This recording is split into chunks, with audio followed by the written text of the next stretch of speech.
थोथी घोषणाओं के अतिरिक्त, आधारहीन घोषणाओं के अतिरिक्त, धरातल पर उतारी न गई घोषणाओं के अतिरिक्त सरकार के पास दिखाने के लिए कुछ भी नहीं। केवल आंकड़ों के मकड़जाल में फंसा करके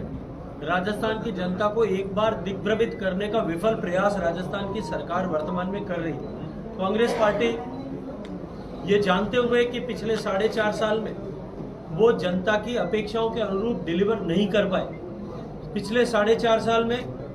उन्होंने जनता के साथ में, जनता के हर एक वर्ग संवर्ग के साथ में धोखा किया है। ये जानते हुए और पहचानते हुए पिछले 6 महीने से लगातार पहले महंगाई राहत शिविर के नाम पर, फिर महंगाई राहत शिविर में दी गई घोषणाओं के नाम पर, और बाद में अभी 7 गारंटियों के नाम पर राजस्थान की जनता को एक बार फिर धोखा देने और एक भुलावे और छलावे में लाने का विफल प्रयास कर रही है। लेकिन क्योंकि राजस्थान की जनता अब इन सब विषयों को ठीक से पहचान रही है और राजस्थान की जनता ने इन सब विषयों को ठीक से समझा भी है, तब राजस्थान की जनता इन कांग्रेस पार्टी की 7 गारंटियों की हकीकत को जानते हुए अब उनके बुलावे में नहीं आने वाली। मित्रों, राजस्थान की वर्तमान सरकार ने, कांग्रेस पार्टी ने अपनी नेता के माध्यम से अंग्रेजी शिक्षा की गारंटी देंगे ऐसा राजस्थान में एक नया शगुफा शुरू किया। आखिर के 6 महीनों में उन्होंने आनंद फानन में अंग्रेजी विद्यालय खोले, बिना किसी तैयारी के खोले। उन विद्यालयों में 58% अध्यापकों के पोजीशंस रिक्त हैं और उसमें जितने भी अध्यापक लगाए गए उनमें से कुछ उंगली पे गिने जा सकने वाले अध्यापकों के अतिरिक्त से कोई भी अंग्रेजी माध्यम में शिक्षित प्रशिक्षित भी नहीं है। उसने खुद ने भी अपनी शिक्षा ग्रहण नहीं की और वो अंग्रेजी माध्यम में पढ़ाने के लिए क्वालिफाइड भी नहीं है। केवल पोस्टिंग की सहूलियत के आधार पर कुछ लोगों को इस तरह की पोस्टिंग दी गई और ऐसा संज्ञान में आया है कि 125 से ज्यादा टीचर्स ने वापस लिख करके कि हम असमर्थ हैं, हमको वापस हिंदी माध्यम में पढ़ाने के लिए भेज दिया जाए, ये लिख करके सरकार को अनुरोध किया है बिना किसी फौरी तैयारी के। और दूसरी तरफ जहां भारत की सरकार माननीय नरेंद्र मोदी जी के नेतृत्व में नई शिक्षा नीति, भारत की शिक्षा नीति लेकर के आई, जिस शिक्षा नीति में उन्होंने प्रारंभिक शिक्षा मातृभाषा में हो, वैज्ञानिक आधार पर इसका अध्ययन करें। मैं बेशक खुद अंग्रेजी विद्यालय में पढ़ा हूं, मेरे परिवार के बच्चे भी अंग्रेजी विद्यालय में पढ़े, लेकिन उस समय जिस तरह से भारत में हालात थे और जिस तरह के सोच थे, जिस तरह की सरकारें भारत में काम कर रही थी, उनके कारण से समाज में मानसिकता ये थी कि अंग्रेजी माध्यम का अध्ययन ही श्रेष्ठ है। आज जब पूरी दुनिया इस बात को स्वीकार कर रही है कि मातृभाषा में अध्ययन करना श्रेयस्कर है, वो बच्चे के मस्तिष्क के विकास के लिए और अधिक अनुकूल है, ऐसे में जब भारत के लिए अनुकूल शिक्षा पद्धति पहली बार देश में बनी और उसमें जब स्थानीय भाषा मातृभाषा में शिक्षा को प्राथमिकता दी गई, तब वर्तमान की अशोक गहलोत सरकार ने अंग्रेजी शिक्षा को बढ़ावा देकर के अपनी अंग्रेजियत की मानसिकता को एक बार फिर उजागर करने का काम किया है। मित्रों, इसी तरह से उन्होंने जो है पिछले साल में, अगर मैं टोटल राजस्थान के स्कूल एजुकेशन के एनरोलमेंट की बात करूं, ये अंग्रेजी विद्यालय खोलने की बात उन्होंने की और विद्यालयी शिक्षा को प्रमोट करने की बात की, लेकिन हकीकत यह है कि इस वर्ष में जो वर्तमान का वर्ष है, इस वर्ष में पिछले वर्ष की तुलना में राजस्थान के सरकारी विद्यालयों में टोटल स्टूडेंट्स की नॉमिनेशन रजिस्ट्रेशन 6 लाख घट गया। ये राजस्थान के सरकारी स्कूलों की विफलता और सरकार की विफलता का एक नमूना है। इसी के अतिरिक्त सरकार ने गोधन गारंटी योजना की घोषणा भी इन 7 गारंटियों के माध्यम से की है, जिसमें उन्होंने कहा है कि हम पशुधन को, दूध को क्रय करने के साथ साथ उसके गोबर को भी क्रय करें। मित्रों, मैं आपको इसके परिप्रेक्ष्य में ये बताना चाहता हूँ कि भारत सरकार ने माननीय नरेंद्र मोदी जी के नेतृत्व में गोवर्धन योजना प्रारंभ की, जो योजना भारत सरकार के जल शक्ति मंत्रालय, जिसका दायित्व मेरे पास है, उसी का एक योजना है। और ये योजना जब हमने 3 साल पहले 2019-20 के साल में प्रारंभ की थी, तब उसमें संपूर्ण स्वच्छता की तरफ हमने गाँव को ले जाने का जो संकल्प व्यक्त किया था कि ODF के बाद में, जहां हम खुले में शौच से देश को मुक्त कर पाए, उसके बाद में हम देश को संपूर्ण स्वच्छता की ओर लेकर के जाएं। और जब हम संपूर्ण स्वच्छता की चर्चा की थी, तब उसमें गोबर का डिस्पोजल जो है वो ठीक तरीके से हो सके और इस वेस्ट को वेल्थ में कन्वर्ट किया जा सके, कचरे को कंचन में परिवर्तित किया जा सके। इस संकल्प के साथ में प्रधानमंत्री जी के मार्गदर्शन में जब इस योजना का प्रारंभ किया, हमने देश के सभी राज्यों से आग्रह किया कि हम 500 से ज्यादा CSR में गोवर्धन प्लांट बनाना चाहते हैं, जहां पर मॉडल प्लांट हम क्रिएट करें। और भारत सरकार के जल शक्ति मंत्रालय ने पेट्रोलियम कंपनीज के साथ में एक समझौता किया कि हम ऐसे गोवर्धन प्लांट्स में से जो कंप्रेस बायोगैस निकलेगी, CBG निकलेगी, उसको ऑयल कंपनीज एक तय प्राइस पर,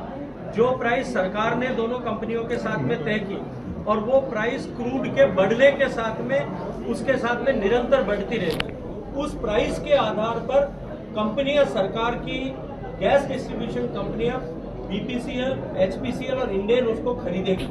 अब भारत गैस, इंडेन और HPCL खरीदने का निर्णय करने के बावजूद भी, और उस के लिए भारत सरकार द्वारा प्रत्येक जिले में प्रत्येक लगने वाले प्लांट पर अंशदान देने और CSR की गारंटी देने के बावजूद भी राजस्थान देश में 21वें नंबर पर है। आज तक भी राजस्थान में कुल मिलाकर के 3 जगह पर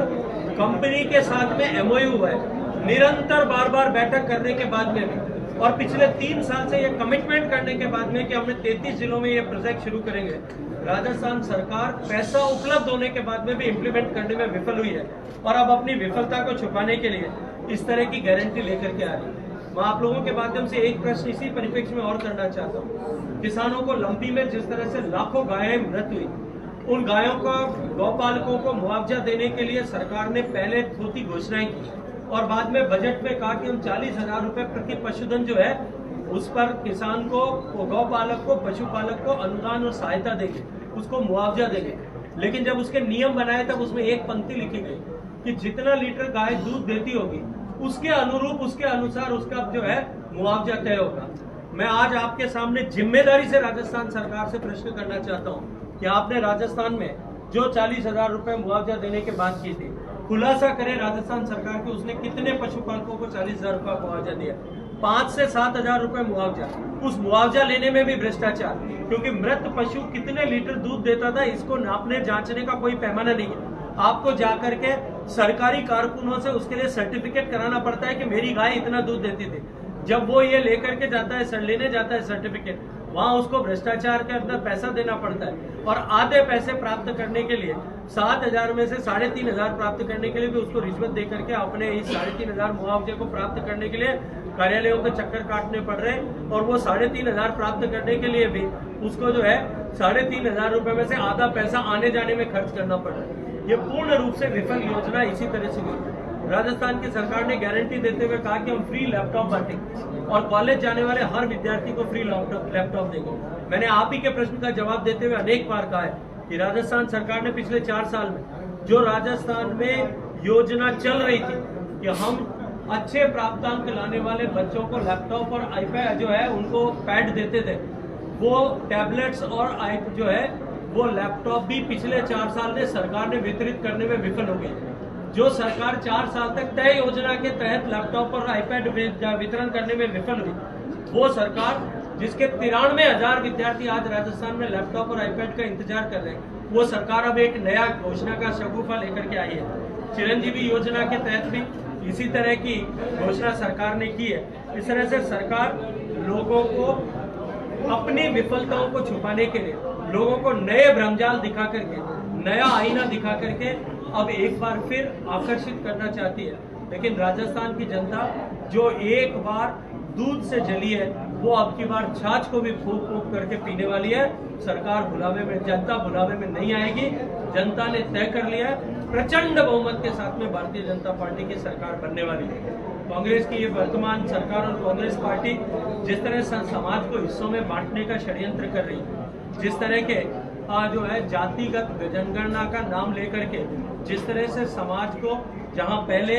धर्म के आधार पर बांटा, ऊंचे और नीचे के आधार पर बांटा, गरीब और अमीर के आधार पर बांटा, बोली और भाषा के आधार पर बांटने का पाप और षड्यंत्र जिस कांग्रेस पार्टी ने किया था, अब समाज को जाति के आधार पर बांटने का पाप और षड्यंत्र कर रहे हैं। मैं आज एक प्रश्न, एक विषय आप सबके सामने रखना चाहता हूँ कि आज राहुल गांधी जी और गहलोत साहब जो इस जातिगत जनगणना की वकालत कर रहे हैं, वो अपने पिता राहुल गांधी जी और उनकी माता आदरणीय इंदिरा गांधी जी दोनों के वक्तव्य उसको उठा करके ये इसके ऊपर मनन करें और समाज को इस बात की जवाब दे कि किस तरह से परिस्थितियां परिवर्तित हुई हैं कि जहां वो इतनी तेजी से उसका विरोध करते थे, मुखालफत करते थे कि ये समाज को बांटने का और भारत की एकता को विखंडित करने का षड्यंत्र है। आज परिस्थितियां किस तरह से बदली हैं कि वो आज जो है भारत के लिए श्रेयस्कर हो गया है। आप सब मीडिया के मित्रों का एक बार फिर इस नए परिसर में स्वागत करते हुए मैं आपका अभिनंदन करता हूं, आप सबका धन्यवाद करता हूं। इस महायज्ञ में, जिस महायज्ञ में हम राजस्थान के 8 करोड़ लोगों के सम्मान, उनके साथ में हुए धोखे का बदला और राजस्थान के सुनहरे भविष्य, राजस्थान के किसानों को सम्मान, राजस्थान के युवाओं को रोजगार, राजस्थान के महिलाओं को सुरक्षा, राजस्थान के बहुसंख्यक समाज को इस तुष्टीकरण के दंश से बचाने के लिए जो संघर्ष हम कर रहे हैं, जो यज्ञ हमने आहूत किया है, उस यज्ञ में आप सब भी अपनी संविधा की आहुति देंगे। इस अपेक्षा के साथ में आप सबका धन्यवाद और अभिनंदन। सर, जिस तरीके से आपने कहा कि अंग्रेजी माध्यम स्कूल की बात करी है, तो क्या जब भाजपा की सरकार में प्रदेश में बनती है तो उसको लेकर क्या स्टैंड रहेगा? देखिए, कोई भी एजुकेशन इंस्टीट्यूट चलाने के लिए एजुकेट इंफ्रास्ट्रक्चर होना चाहिए। ये स्वतंत्रता निश्चित रूप से हो कि अंग्रेजी माध्यम में जो पढ़ना चाहते हैं, जिनको अंग्रेजी से मोह है, वो पढ़े, लेकिन कम से कम अंग्रेजी विद्यालय के नाम पर धोखा तो नहीं हो। महाविद्यालय के नाम पर राजस्थान में जो 450 कॉलेज खोले गए, जिनमें एवरेज एक कॉलेज में 1000 से लेकर 1400 तक विद्यार्थी हैं, उनमें एक शिक्षक भी एवरेज पूरे नहीं है। ऐसी परिस्थिति में राजस्थान की युवा पीढ़ी के भविष्य के साथ में खिलवाड़ न हो, केवल राजनीतिक प्रतिलाभ के दृष्टिकोण से राजस्थान के युवाओं और उनके परिजनों, राजस्थान की आने वाली पीढ़ी के साथ में धोखा न हो, इसको सुनिश्चित करने का नहीं, इनका सवाल है कि ये मेरे को इनका सवाल पूछ समझ में भी आ गया, जवाब भी दूसरे लोगों को देंगे। स्कूलें खुली रखेंगे तो मैंने आपको पूरा विस्तार से समझाया है कि स्कूलें रहें, लेकिन उनमें एडिकेट इंफ्रास्ट्रक्चर है। मैंने स्पष्ट कर दिया, शायद आप समझ नहीं पाए। सर, एनसीईआरटी में जो है पाठ्यक्रम में बदलाव की बात समिति ने रिपोर्ट सौंपी है, क्या मानते हैं? देखिए, नई शिक्षा नीति के आधार पर देश का पाठ्यक्रम हम सब जानते हैं कि कहीं न कहीं किसी न किसी स्तर पर अंग्रेजों ने अपने लाभ के दृष्टिकोण से जिस तरह की पढ़ाई भारत में होना चाहिए, इस तरह की पढ़ाई की भारत में व्यवस्था की थी। और दुर्भाग्य से भारत के आज़ाद होने के बाद में जिन सरकारों के समय में जिस मानसिकता के चलते हुए भारत में शिक्षा नीतियां बनी, उसमें कभी आमूलचूल परिवर्तन करने के दृष्टिकोण से नहीं सोचा गया। भारत में रिसर्च को, भारत में एनालिटिक्स को, भारत में जो है शिक्षा को नए दृष्टिकोण से देखने के नितांत आवश्यकता थी। शिक्षा, भारत की जो शिक्षा पद्धति 2 मूल्यों पर आधारित थी, आप और मैं सब लोग पढ़े। पहली चीज कि भारत में जो हमारी शिक्षा नीति थी, उसका पहला पिलर था कि हम जो जितना ज्यादा जल्दी कैलकुलेट कर सकता है वो उतना ही विद्वान है। मुझे तो बहुत सारी प्रताड़ना मिली है बचपन में, शायद आप लोगों को भी पहाड़े याद कराने के लिए बहुत सारी डांट पड़ी होगी। कई लोगों को क्लास में पुराने जमाने में होता था कि टीचर सजा देते थे, मुझे तो अक्सर धूप में हाथ ऊंचा करके खड़ा करने की सजा मिलती थी। पहाड़े याद करना, कैपेसिटी टू कैलकुलेट, और दूसरा कैपेसिटी टू रिसाइट, याद करने की क्षमता। जो जितना रट लेगा वो उतना ही जीनियस है, वो सब जगह श्रेष्ठ बना जाएगा। लेकिन आज वर्तमान की परिस्थितियों में तकनीकी में जिस तरह का परिवर्तन हुआ है, अब इनकी प्रासंगिकता समाप्त हो गई। आज जो एनालिटिकली ज्यादा सोच सकता है, जो किसी विषय को 360 डिग्री में किस तरह से सोच सकता है, उस दृष्टिकोण से रिसर्च और नई सोच के साथ में हम कैसे बढ़ सकते हैं, ऐसी शिक्षा नीति भारत की सरकार ने नई शिक्षा नीति में बनाई है। ये वैज्ञानिक आधार पर बनाई गई शिक्षा नीति भारत के अनुकूल, भारत के हितों के लिए, भारत के लिए बनी हुई पहली शिक्षा नीति है। उसके अनुकूल पाठ्यक्रम में बदलाव निश्चित रूप से होना ही चाहिए। कांग्रेस ये आरोप लगाती है इतिहास के साथ छेड़छाड़ की जा रही है एनसीईआरटी के माध्यम से, जो पुराना पाठ्यक्रम। जब यही कांग्रेस पार्टी राजस्थान में महाराणा प्रताप के पन्ने, जिस पर केवल मैं और आप नहीं, राजस्थान के लोग नहीं, हिंदुस्तान के लोग ही नहीं, भारत का बैठा हुआ दुनिया में कोई भी आदमी जिसके ऊपर गर्व करता है, उसका पन्ना जो सरकार हटाती है, उस सरकार को इस तरह के प्रश्न खड़े करने का अधिकार नहीं है। सर, कांग्रेस का कहना है कि अगर बीजेपी आए तो ओपीएस पर संकट आ सकता है। अभी ओपीएस लागू हो, इसको लेकर के भी अभी तो संकट प्रदेश के जो लोगों के सामने, प्रदेश के कर्मचारियों के सामने खड़ा है। जैसा मैंने कहा कि ये केवल चुनावी घोषणा और चुनाव में लाभ प्राप्त करने की घोषणा के रूप में, एक हथियार के रूप में उन्होंने लिया है। एक बार कांग्रेस पार्टी को कर्नाटक और हिमाचल प्रदेश की सरकारों ने घोषणा करने के बाद कांग्रेस की सरकारों ने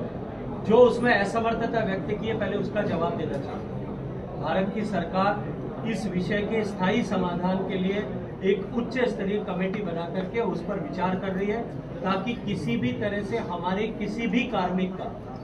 जो सेवानिवृत्ति के बाद मिलने वाले परिलाभ है उसमें नुकसान न हो। इसका हॉलिस्टिकली रिव्यू करके इसका फॉर्मूला बना करके इस विषय को एड्रेस करने के लिए गंभीरता से काम कर रहे हैं। राजस्थान में भाजपा आती है तो पत्रकार सुरक्षा कानून के लिए आपका क्या स्टेट है? पिछली बार कांग्रेस की देखिए, आप केवल पत्रकारों की सुरक्षा बात करते हैं। मैं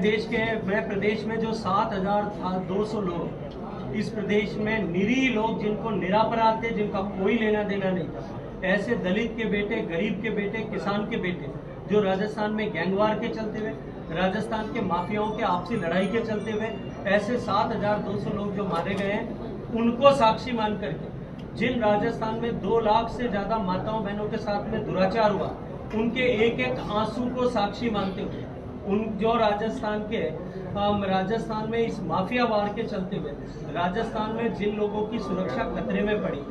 इस राजस्थान में विभिन्न तरह के माफिया के चलते हुए जिन सरकारी कर्मचारियों, पुलिस कर्मियों को उनके रोकने के चलते हुए मौत के घाट उतार दिया गया, उन सब के परिजनों के सबको सामने रख करके शपथ उठा करके कहते हैं कि राजस्थान में केवल पत्रकार नहीं, राजस्थान के 8 करोड़ लोगों की सुरक्षा के लिए राजस्थान की सरकार काम कर रही है।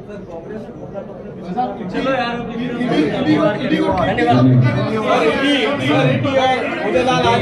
सभी पत्रकार बंधुओं से सभी